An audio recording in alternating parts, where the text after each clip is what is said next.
Hello again, everybody, and welcome to the LSU Sports Insider. Today is Monday, January the 6th, 2025. I'm Zach Ewing with Reed Darcey. Got a women's basketball-centric podcast for you today, taking a look at the Lady Tigers. We talked about kind of SEC at large and previewing LSU, Reed, last week, and now LSU's two successful games in, two double-digit victories.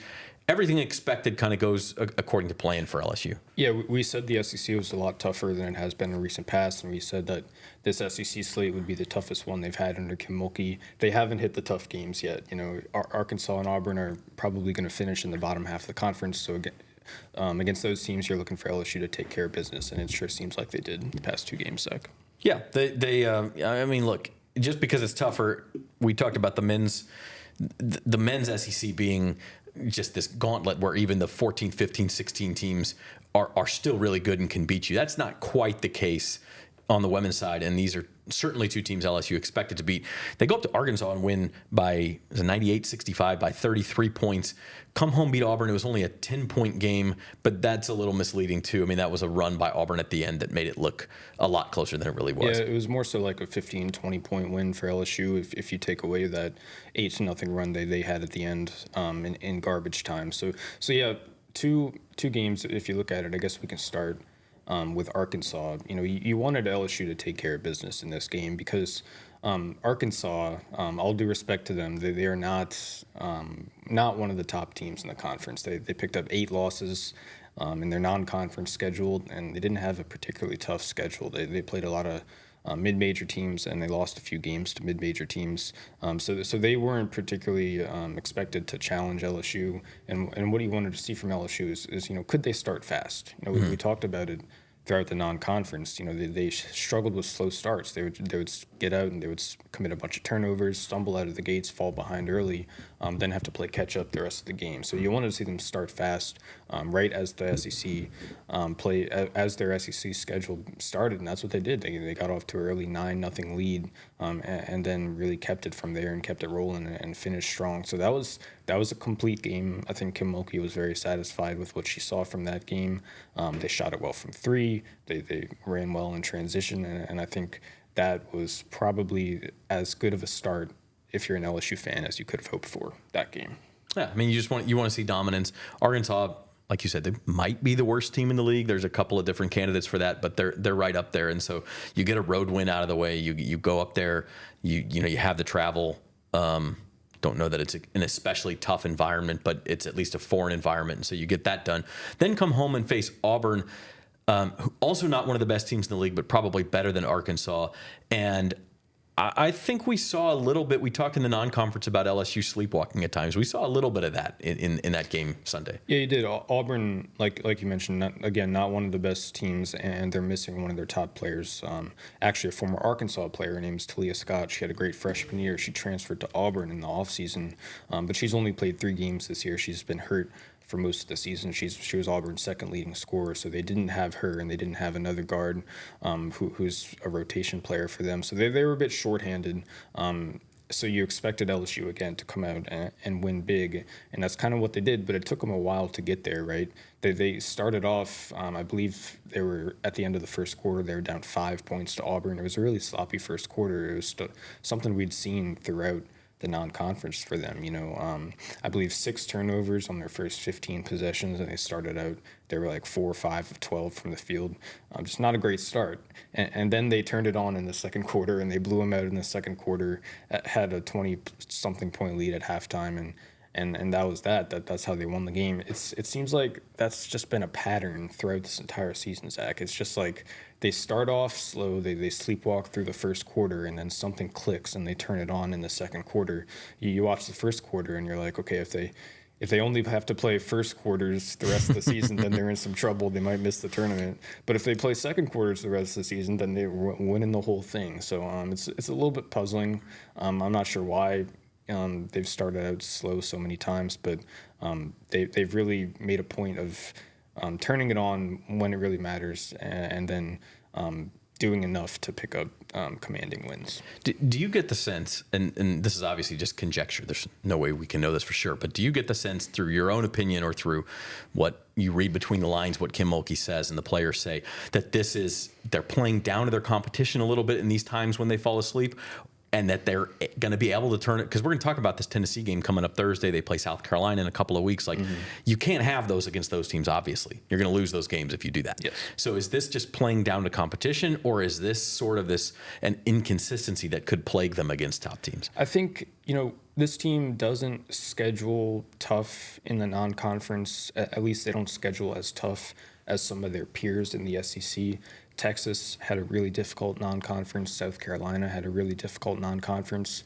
It's just a difference of philosophy. Kim Mulkey, for whatever reason, she doesn't want her team to get exposed too early and pick up too many losses in the non-conference because she wants them ready to go for SEC play. I just think when your schedule is light like that, it's tough to get up for these games. It's tough to be focused. It's only human nature when you go into a game and you expect to win by 30-something points to come out and maybe you start a little flat. Maybe you have some issues coming out of the gates. And it also, I think, one of the issues, we mentioned the turnovers. Part of that is that they haven't really found a consistent reliable player at point guard, right? Cheyenne Day-Wilson, she started off the season, but then she gets hurt. She misses a few games, and last year Poa comes in.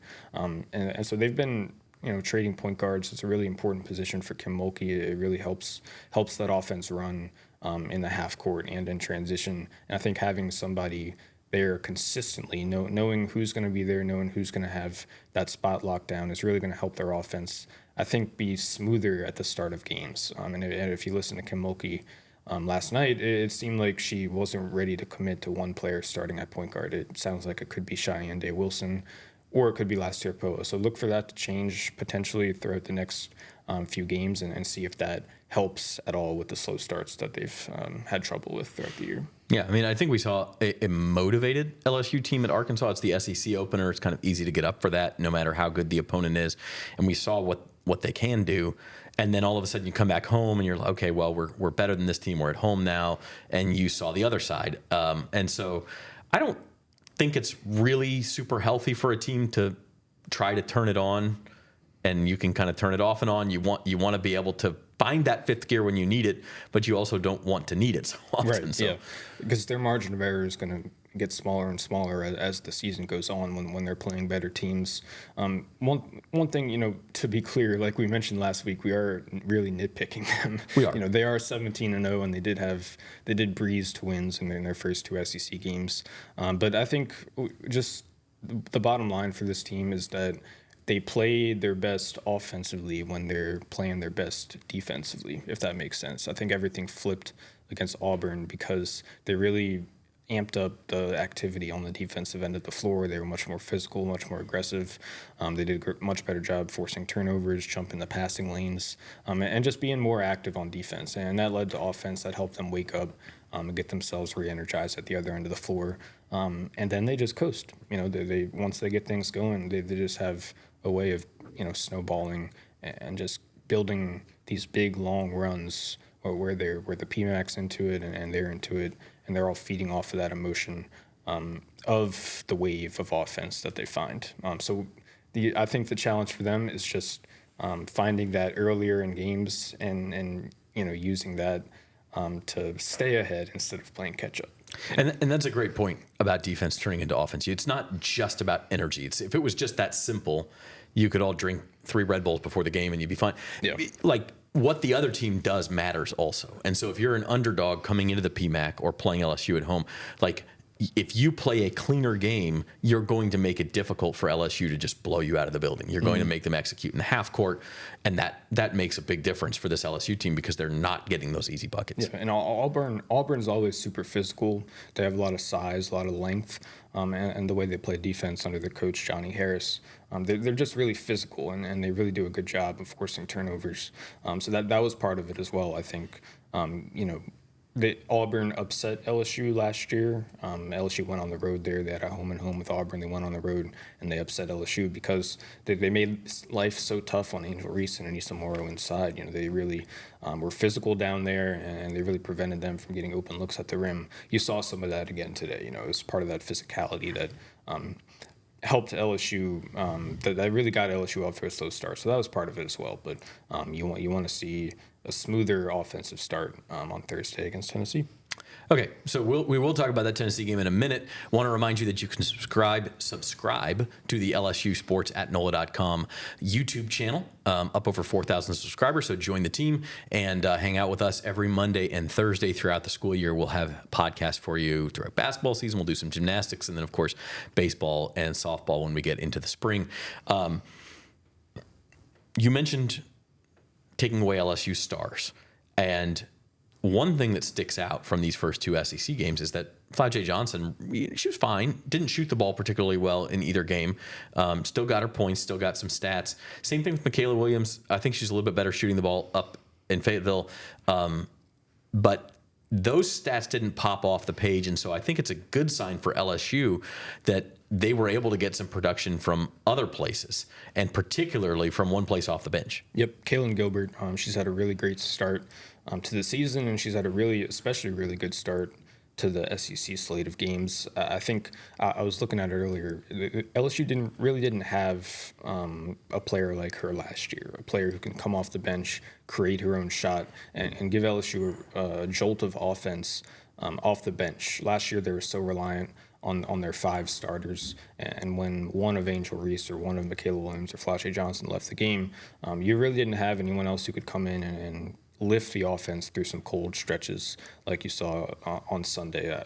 Like I said, I looked it up this morning. So the main three bench players that LSU used last year, it was Last-Tier Poa, it was Aaliyah Del Rosario, who was a freshman, and then Janae Kent, a freshman who's since transferred out.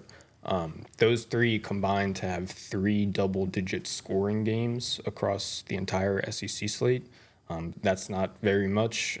So LSU didn't get much from them scoring-wise last year, and now they've already gotten 2 double-digit scoring games from Kaylin Gilbert in 2 games. She had 16 against Arkansas and 17 against Auburn. That's huge because it takes some pressure off Flau'jae and Michaela and Anissa, and it really gives LSU an extra scoring threat off the bench, and that's something they didn't have last year. They have it right now, and it's going to help them win these close games. Yeah, I'm going to start calling her the microwave, because if the stuff on the court gets cold, she can come in and heat it up. She was 15 of 22, you can see on the screen there, from the floor for 33 points in these 2 games combined. That's ridiculous. Red hot, 8 of 10 last night. She was really the spark that helped them find their offense in the second quarter and allow them to coast to a win. All right, so that's kind of the story of these 2 games that were, but as we said, these are not really the games you come to see or that you can really judge LSU on. One of those is coming up Thursday. They go to Knoxville, Tennessee to face the Lady Vols. So we're going to take a quick break, and when we come back, we're going to talk about that one and also have some fun with the Kim Mulkey Lookalike Contest right after this.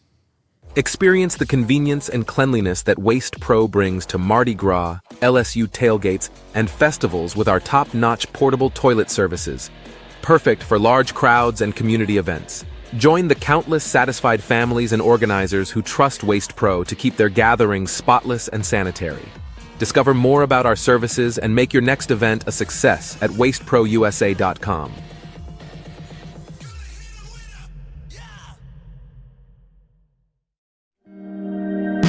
You know how far I've gone, now I'm home again.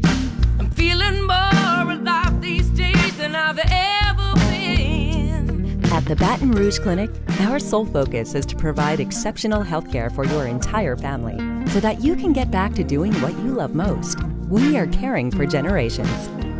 You gave me love, gave me love. Okay, welcome back to the LSU Sports Insider podcast. We are brought to you by Waste Pro. Tiger fans, if you're planning a tailgate or event, keep your guests comfortable with portable toilets from Waste Pro. Call 225-744-6400 and mention the LSU Sports Insider for a special offer. Hanging out with Reed Darcey talking LSU women's basketball today. And so, Reed, we talked about the Arkansas and Auburn games. Again, you can only learn so much. They won these games by a combined 43 points. They took care of business. They did what they needed to do. At times looked really good. At times looked not so good. Now comes a real test. Number 15, Tennessee. They're 13-1 on the road. They've always got a good crowd there in Knoxville. And this is maybe not the first time all season, because LSU did have games against NC State and Washington where they got tested a little bit, but the first time in a while, and certainly the first time in SEC play, that we expect to see the Tigers get pushed. Yeah, first big test since the week of Thanksgiving when they played NC State and Washington in the Bahamas. You had Stanford after that, but NC State's the only ranked team they've played this season.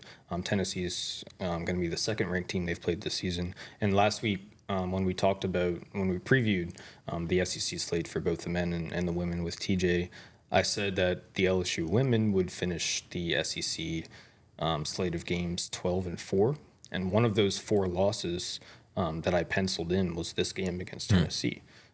Just for 2 reasons. One, they're going on the road, which in a tough place to play. I'm sure that crowd's going to be rocking. They love that program up there in Knoxville. And the other reason is that Tennessee, I think, it's just a bad matchup for LSU. The way they play, they're built on pace and space. They play 4 out, 5 out. They try to stretch you out, space the floor, and they really take a lot of threes. And I think LSU doesn't really match up well against those kinds of teams because they really like to play 2 traditional post players on the court at the same time. And so that stretches you out defensively. Tennessee is going to get Samaya Smith and Jersey Wolfenbarger out on the perimeter, outside their comfort zone. They want to be underneath the rim, protecting the basket. And Tennessee is going to get them outside and force them to move their feet and defend smaller, quicker players. So I think it's a tough matchup for LSU. They can absolutely win, but right now I would be surprised if they went up there and at least won big. I think they're going to be in the game, but obviously Tennessee, I think it's just a bad matchup for them. Yeah, and one thing LSU I think can take from its non-conference experience is that game against Washington, the game against Stanford. They were dead in the water in those games. So they know that if they do get in trouble and they fall behind, like, there's not going to be a lot of panic from this team, I don't think. Now, having said that, you'd rather not be in that situation, but in a game like this, it could certainly happen. And I think the other factor here is we got, like, Tennessee, obviously a very proud women's basketball program, but it has not been what they want to be now for a good 10, 12 years. This is a big game for them. They would like to make a statement up in Knoxville. Absolutely. First-year head coach Kim Caldwell. She hasn't really been coaching on the Division I level for very long, but she's really young, new, and modern. And I think a win over LSU would really put her in some of the national conversations. About look what she's building at Tennessee. Look what success they're having early. They played Oklahoma on Sunday, and it looked like they were going to lose that game pretty big, but they mounted a little comeback and gave Oklahoma a little scare at the end. Oklahoma's a really good team. They were in games against Texas, and they got up a big lead against Tennessee. That's going to be a team that's going to be competing for an SEC title, and Tennessee pushed them as hard as they could. So Tennessee is right up. It looks like early on Tennessee is right up there with the best teams in the conference. I looked up some numbers earlier. They rank number 1 in the country in 3-point attempts per game, Zach. 36.5 attempts per game. They're also first overall in 3-point makes per game, 12.1. They're shooting 33%, which is a little bit, it is low, but it's offset by the fact that they attempt and make so many threes. They're also first in the country in turnovers forced. We've talked about LSU having some turnover issues. That could be an issue there. And they're also first in offensive rebounds per game, 20.9. So LSU likes to crash the offensive glass as well. So that's going to be interesting to watch that battle there and see who gets more offensive rebounds, creates more of those hidden possessions we like to talk about, and creates more of those second chance opportunities. And Tennessee is also deep. They rank 5th in the country in bench points per game, 35.5. So they're deep They shoot really well. They like to space you out. I think it's going to be a big challenge for LSU, just because it doesn't really match up well against these kinds of teams. Yeah, but I mean, it's a little bit of a mirror image. You're looking at a deep team that can force some turnovers, that can hit the offensive glass. Now, Tennessee, you mentioned, shoots a lot more threes, which makes those extra possessions matter that much more. If you're going to go fire threes all the time, you can't give them too many cracks at that. So yeah, it's going to be tough. Looking at Tennessee, and speaking of mirror images, also did not play a particularly difficult non-conference schedule. They did beat Iowa, was their one ranked win that they had, and then, as you mentioned, lost 87-86 to Oklahoma on Sunday. So it's a good game. I think you don't want to read too much into the third game of the SEC slate, but if you win it, you can start to. LSU's schedule is not real difficult in the SEC until they play South Carolina again. So if you win it, you can start to say, well, we could build a 5-0, 6-0 start and really start to think about an SEC title. If you lose, maybe you recalibrate that. Yeah, and right now they're chasing the best start in program history, which was the 2023 national championship team. They started that season 23-0, I believe, 22-0, 23-0. I have to look it up, but right now they're 17-0. If they beat Tennessee, maybe they get there. So they're chasing a little bit of history there. They're chasing a company that this team is in only with the one that won the national championship. So winning these games, obviously they don't matter as much. It's not a tournament game or not close to the tournament, but they do matter in terms of getting the momentum rolling and showing them what they're capable of this season. Absolutely. And then LSU returns home, and they play Monday night basketball next Monday against Vanderbilt. So that is their next two games, and probably the two games they'll play before we talk again. We'll have a men's basketball-centric show on Thursday, but we'll maybe get the betting line in for this LSU-Tennessee women's game and see where that's at. And then the men who lost to Vanderbilt on Saturday, they play Missouri tomorrow night. So we'll have could be a pretty disastrous 0-2 start if they can't get the road win, or they get the road win and all of a sudden things are looking back up for the men. Yeah, it's early January, but I think that loss to Vanderbilt could really come back to bite them. We talked a little bit about that last week. For LSU, you don't get too many opportunities to play teams that you can beat. That you're going to be. You go to Auburn, I don't want to say miracle, but you're going in as a heavy underdog. In Auburn, Alabama, right. Tennessee, all those teams.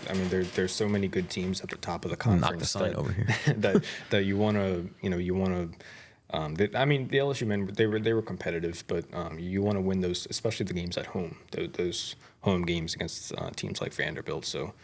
I think it could come back to bite them later on in March. And by the way, speaking of Vandy, we mentioned LSU women playing Vandy next Monday. They're 14-2, and that's not a pushover team either. Not at all. Probably a tournament team. So, LSU has a tough week here, and we'll see what happens.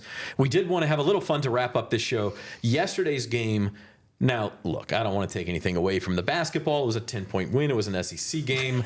Credit where credit is due. But the real stars of the show were the Kim Mulkey lookalikes, okay? And we're going to put a link in the description of this video so you can go check out our guy Michael Johnson's photo gallery. Some great photos, mostly kids, but there were some adults who got into the show too.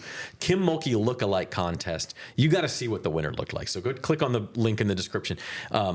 But this was a lot of fun, and as you can see here on the screen, Kim kind of got into the spirit too. She wore this basketball net outfit.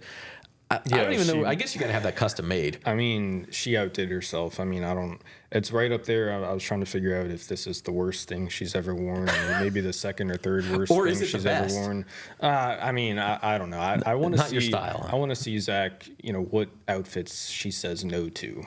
I think if I'm understanding this correctly, I think the Queen of Sparkles, the local business around here, they give her a couple outfits and she chooses between them. I want to see the one that she didn't choose. If that's do you have a blank page in that notebook? Because I think that's identical to the list of outfits she'll say no to. Yeah. So yeah, it's that's what she does. She you never know what you're gonna get from her fashion wise when she walks out of the tunnel. Yeah, it's something else, man, and we have that one on the screen. That's in the photo gallery too. But seriously, check out. We couldn't get it together quick enough to show you the slideshow on this show. But if you're listening to the audio version too, you got to go check it out. It's in the link to the description. So we will do that. And in the meantime, You can read all of Reed's work at theadvocate.com/LSU, as well as TJ's work for men's basketball. Koki had baseball stories coming up, and of course Wilson is all over the football beat, and our guy Scott Rabelais, all of it, all of the above. So we're going to be with you every step of the way. Probably men's basketball centric show coming on Thursday. But until then, for our producer Alex Lee, he's Reed Darcey. I'm Zach Ewing, and we will see you next time. Thanks for watching the LSU Sports Insider.